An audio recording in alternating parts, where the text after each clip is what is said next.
Minister, forgive me if I don't use my 2.5 minutes to table questions and answers, but I want to make a few comments, and I want to make them in the context of openness and accountability, which I'm sure you very much appreciate the importance of. You made a speech here today. You didn't use your time. You didn't share it with the Minister. I would have thought this was the perfect time to bring an element of openness and accountability into the title of this, which is the vaccination programme.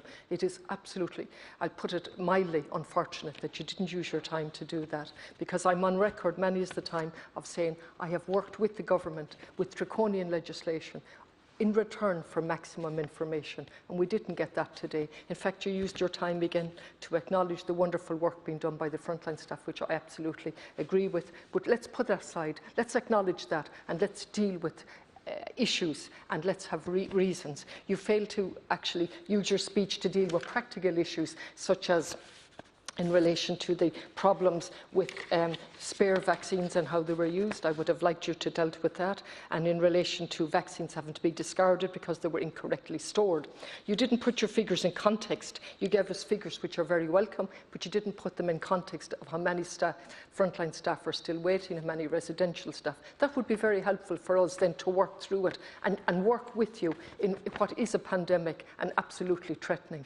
But to our health and to our lifestyle. So I'm really, really angry, actually, that this is what's happened today, that you choose not to use your time. And then in relation to vaccines, it's quite clear that it's the only game in town.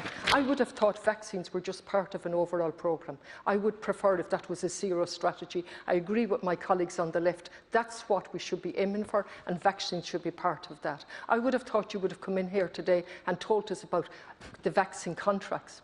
What have we signed up to? How much money have we given?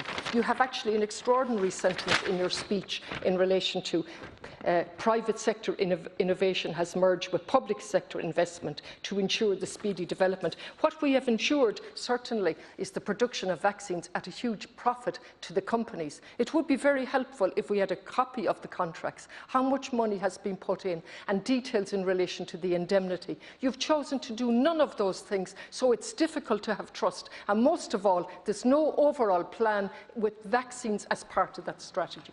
Thanks, Deputy Mayor.